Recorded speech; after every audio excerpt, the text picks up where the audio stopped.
जय जय श्री राधे। नाम उपचार चैनल में आप सबका हार्दिक अभिनंदन है। प्रायः एक कॉमन प्रश्न उठता है कि आखिर मेरे साथ ही ऐसा क्यों होता है। मैंने तो आज तक किसी का दिल नहीं दुखाया, तो फिर मेरे साथ ही बुरा क्यों होता है। आखिर मेरे जीवन में मुझे एक भी ऐसा कोई व्यक्ति क्यों नहीं मिलता जो बहुत अच्छा हो। मैंने जिसके साथ अच्छा किया मेरे साथ ही बुरा होता है। मैं जिसको कोई मदद करता हूं, सहयोग करता हूं, उल्टा वही मेरे लिए घातक सिद्ध होता है।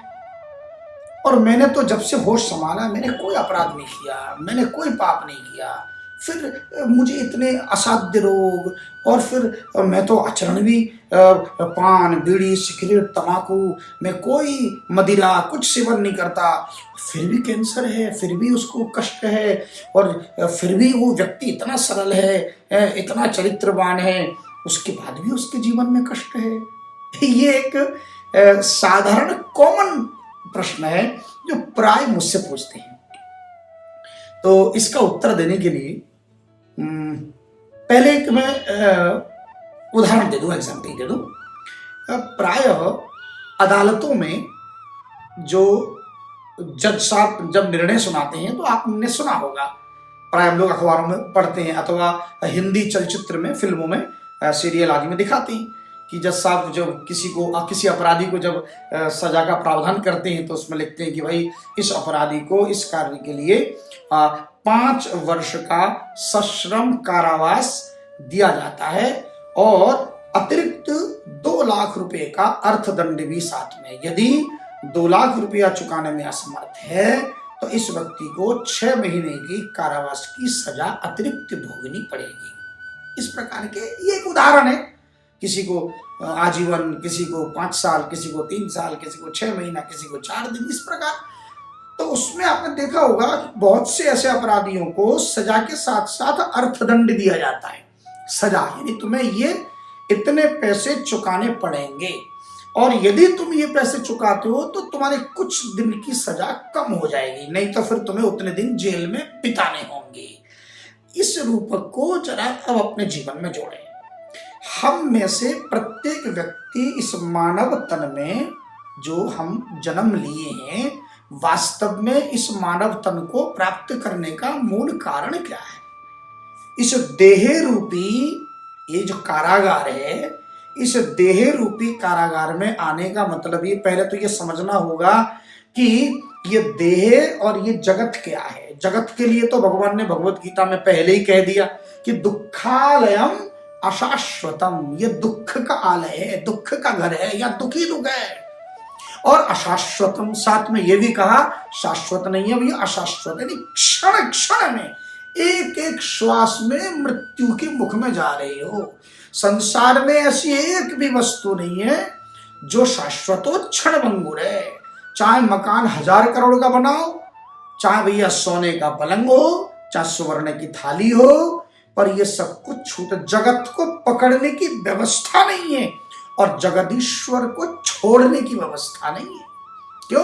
जगत तो अशाश्वतम है और परमात्मा के लिए क्या आया? कठोपनिषद में एक सूत्र है, नित्यो नित्यानाम चेतनश्चेतनानाम, अर्थात परमात्मा ही नित्य है और संसार में जितने भी चैतन्य वस्तु हैं, चैतन्य जीव हैं, उन सबके परम चैतन्यता उस परमात्मा के पास, उन्हीं के कारण, यानी वो आत्मा रूप में बैठे हैं तो हम चैतन्य हैं। तो परमात्मा चैतन्य है, परमात्मा शाश्वत है, परमात्मा अनादिर आदिर गोविंद सर्व कारण कारणम, समस्त कारणों के कारण भी भगवान है।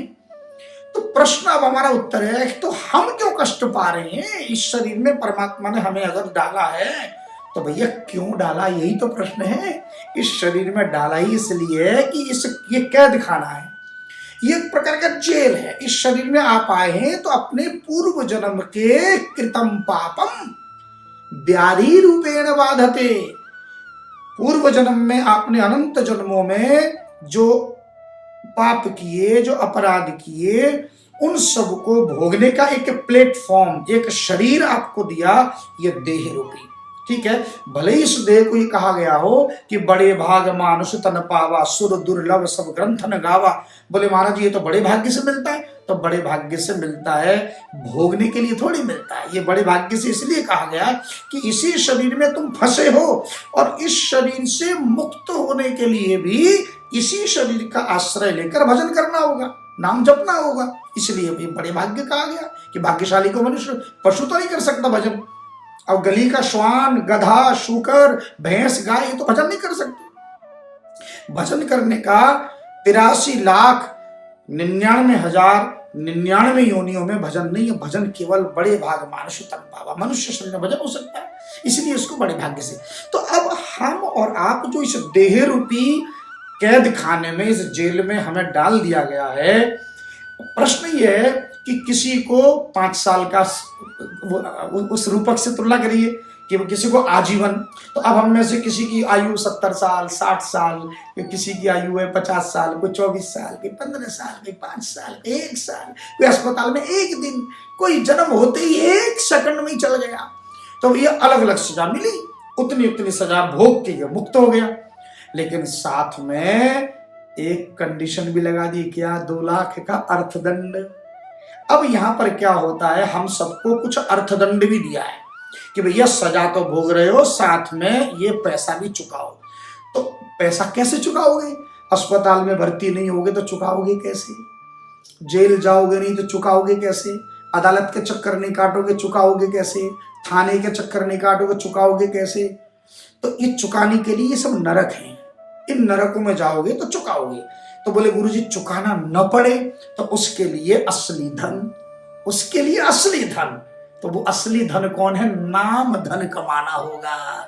तो यदि आप, भक्त प्रहलाद ने अपनी स्तुति में कहा एक जगह कि प्रभु जिस प्रकार किसी रोगी व्यक्ति का रोग प्रकट होता है तो समझ लेना चाहिए कि इसके पूर्व के पाप प्रकट हो गए, उसकी पाप की पोल भूल गई। कोई पुण्यात्मा, कितना भी बड़ा पुण्यात्मा हो, और वो बीमार हो गया तो ये निश्चित रूप से मान के चलो कि अभी तो पुण्यात्मा है पर पूर्व का पाप भोग रहा है, उसको हिसाब बराबर कर रहा है, प्रारब्ध को नष्ट कर रहा है। ठीक है, इसलिए बड़े बड़े संत आते हैं, वो प्रारब्ध भोग के जाते हैं, है ना, कष्ट को भोग के चले जाते हैं और नाम धन साथ में लेके चले जाते हैं। तो इसीलिए हम में से प्रत्येक व्यक्ति उस रोग को, उस कैंसर को, उस माइग्रेन को, उस लीवर के कष्ट को, किडनी के कष्ट को, ये जो भी शारीरिक असाध्य रोग है, और बिस्तर पर लेटे हो तो लेटे लेटे सोचो कि मैं धन से इस प्रारब्ध को काटूं, है तो वो धन जब तक दोगे नहीं कटेगा नहीं। वो 2 लाख, 4 लाख, 10 लाख, तो वो 2 लाख, 4 लाख, 10 लाख ये वाला नहीं, नाम रूपी धन। प्रारब्ध कैसे कटेगा? नाम धन से कटेगा। इसलिए इस प्रारब्ध को काटने के लिए हमें क्या करना होगा? लेटे लेटे, बैठे बैठे, किसी परिस्थिति में संकट आए अथवा न आए, दुख आए अथवा न आए, प्रतीक्षा न करो कि दुख आएगा तब जपेंगे। शरीर स्वस्थ है उस समय भी जो भी आप नाम, गुरु परक नाम लेते हो अथवा गुरु मंत्र से जो प्राप्त किया है, गुरु दीक्षा से प्राप्त किया है, उस नाम का आश्रय लीजिए और अहर्निशि जपिए। ये नाम रूपी धन जितना अर्जित करोगे, मेरे परम पूज्य गुरुदेव कहते हैं, तो इतना जप कर कि हद कर दे, यमराज तुझे लेने आए तो अपनी खाता रद्द कर दे, यमराज भी रास्ता बदल दे, इतना जप कर। तो हमें नाम का आश्रय लेना चाहिए। एक बात बुद्धि में बिठा लीजिए कि समस्त क्लेश को दूर करने का, सारे संकटों को दूर करने का, सारी समस्याओं को जड़ से नष्ट करने का यदि कोई स्थायी समाधान इस कलयुग में है, वो केवल नाम है। यह आपका भ्रम है कि मैंने तो अपने जीवन में कोई पाप नहीं किया तो फिर मैं क्यों कष्ट भोग रहा हूं। अरे अभी नहीं किया, पहले तो करके आए हो। एक छोटा सा उदाहरण, आपने मांडव्य ऋषि की कथा सुनी होगी, सुन लीजिएगा। मांडव्य ऋषि तपस्या में लीन थे। एक चोर ने चोरी की और राजभवन में चोर ने चोरी करके चोरी का माल उस मांडव्य ऋषि के आश्रम में छोड़ के कहीं भाग गया और राजा के सैनिकों ने ऋषि को कैदी बना लिया और राजा के दरबार में गए तो राजा ने उनको सूली पर चढ़ाने का उनको सजा सुनाई। जब सूली पर लटकाएगा, वो तो नाम जप रहे थे, गायत्री जप रहे थे, तेजस्वी थे, तो उनको मृत्यु ने स्पर्श नहीं किया, उतार दिया, वो जीवित रहे। लेकिन वो सीधे धर्मराज के पास गए और जाकर आह्वान किया, धर्मराज तुमने मुझे इतना शारीरिक कष्ट क्यों दिया, मेरे प्रारब्ध में तुमने क्यों लिखा, मैंने तो कोई अपराध नहीं किया। तो उसने हाथ जोड़कर कहा, धर्मराज ने, क्षमा करो महाराज, आपने अभी नहीं किया, पर बाल्यकाल में आपने छोटा जब शिशु थे आपने उस समय तितलियों को कांटा चुभाया था। बोले तो तितलियों को कांटा चुभाया मैंने बुढ़ापे में थोड़ी चुभाया, तो शिशु अवस्था में अबोध था। बोले अबोध था पर अपराध तो किया ना महाराज। नहीं, आज के बाद नियम बदलो, बच्चों का अपराध बचपन में दिया जाए, और तब से ये नियम बदला। आपने देखा कि नवजात शिशु जब पालने में सोते हैं ना, 6 महीने के 1 साल के बच्चे, तो उनको स्वप्न में ही दंड दिया जाए। शारीरिक कष्ट हो अथवा वो बच्चे देखते हैं कि मुझे पहाड़ से गिरा रहे हैं अथवा मुझे कष्ट दे रहे हैं, तो अक्सर सोते सोते एकदम क्रंदन करने लगते हैं, कभी चीखने लगते हैं, कभी कुंडर जाते हैं सोते। ये उन बच्चों के पूर्व जन्म के जो शिशु अवस्था में किए गए अपराध का फल दिया जाता है। तो तुमने अपराध किया, मैं तुम्हें श्राप देता हूं कि तुम भी मनुष्य बनकर नीचे आओ। और धर्मराज को 2 रूपों में नीचे आना पड़ा, एक विदुर के रूप में और एक युधिष्ठिर के रूप में। धर्मराज युधिष्ठिर और धर्मराज विदुर। ये कथा मैंने आपको इसलिए सुनाई कि मांडव्य ऋषि ने कहा कि मैंने अपराध नहीं किया, जबकि पूर्व में किया था। तो ठीक उसी प्रकार हम भी कहते हैं कि हम बड़े भगत हैं, हमने कोई अपराध नहीं किया। अरे भाई, इस जन्म में भगत हो, पर तुम्हारा पुराना चिट्ठा जो इस बार प्रकट हुआ वो उतना उजला नहीं है, इसलिए उसको भोगने के लिए आपको किसी को कैंसर के रूप में, किसी को शैया के रूप में, किसी को रोगी के रूप में, किसी को किसी न किसी संकट के रूप में, किसी को पुत्री के रूप में, पूर्व जन्म का शत्रु बेटा बन के आ गया है, पूर्व जन्म की कोई दुश्मन है जो पत्नी के रूप में अथवा पति के रूप में आ गया, और इस बार उसको शोषण कर रहे हैं। तो कोई पुत्र से परेशान, कोई संतान से, कोई माता से, कोई पिता से, कोई संतान से, कोई दादा से, कोई चाचा से, कोई रिश्तेदारों से। क्यों? ये सब पूर्व जन्म का आपका हिसाब है। तो इस बार उसको चुकाने का सबसे बेस्ट तरीका है क्या, कि भैया अगर रुपया दे दो तो सजा कम हो जाएगी, है ना, ये इतने लाख रुपया जमा कराओ तो आपकी सजा कम हो जाएगी। उसी प्रकार नाम धन जमा करा लो तो तुम्हारी सजा कम हो जाएगी। इसलिए जितनी शीघ्रता से नाम धन को अर्जित करना शुरू करोगे उतनी शीघ्रता से संकट मुक्त। बाकी जो है कर्मकांडी की बातें वो तो स्थूल बातें हैं, करते रहो भैया। है कोई राहु शांति कराए, कोई केतु शांति कराए, कोई क्रूर ग्रह शांत करे, कोई काल सर्प दोष शांत करे, कोई पितृदोष शांत करे, करते रहो। किंतु यदि सब कुछ एक साथ शांत करना, वो भी निःशुल्क, तो केवल नाम धन, अपना हाथ जगन्नाथ, अपने मुख से जपो। करना क्या है, 3 घंटा 35 मिनट, और वो गुणपरक नाम अगर आपको लेने हो तो भैया हम तो हाथ पसारे खड़े हैं। कोई भी हमें 540 महामंत्र लिखकर भेजो, बताने को हम तत्पर है। तो कुछ ना कुछ तो आपको देना चाहिए, तो क्या दोगे? 5 माला मुझे दे दो। मैं तो हमेशा भैया ये अपने अचरा पसारे एकदम भिखारी की तरह नाम धन के लिए भीख मांगता हूं। कोई मुझे 540 महामंत्र की भिक्षा दे दो, और बदले में आपको गुणपरक नाम, यदि आपको आते तो ठीक है, नहीं आते तो मैं बताने को तैयार हूं भैया, वो मेरा विषय है? मैं रात दिन उसी में डूबा रहता हूं। वो गुणपरक नाम मैं दूंगा, आप जपेंगे, 3 घंटा 35 मिनट जपने का काम आपका है। दक्षिणा मेरी है 540 महामंत्र मुझे भेज दीजिए। अब यहां पर भी प्रश्न, कैसे भेजें, कब भेजें, कितने दिन में, कितने सारे फालतू प्रश्न करते हैं। किस पर लिखें, कागज में लिखें, कॉपी में लिखें, रजिस्टर में लिखें, लाल से लिखें, पीले से, इतने कुतर्क करते हैं लोग कि मेरे पास शब्द नहीं है। अरे भैया, किसी पर भी लिखो, कितने भी दिन में लिखो, 2 दिन में लिखो, 10 दिन में लिखो, अभी लिखो, कल लिखो। अरे भैया, तुम्हें कब गरज है मुझे क्या पता, तुम्हें अभी चाहिए तो अभी लिखो, अभी लिख के भेज दो, तत्काल भेज दो। किसी भी स्थिति में, शुद्ध में, अशुद्ध में, हमारी माताएं पूछती हैं कि अगर अशुद्ध में हो तो लिख सकते, बिल्कुल लिखने में क्या है, भगवान का नाम बोलने में और लिखने में कोई शुद्ध अशुद्धि का विचार नहीं है।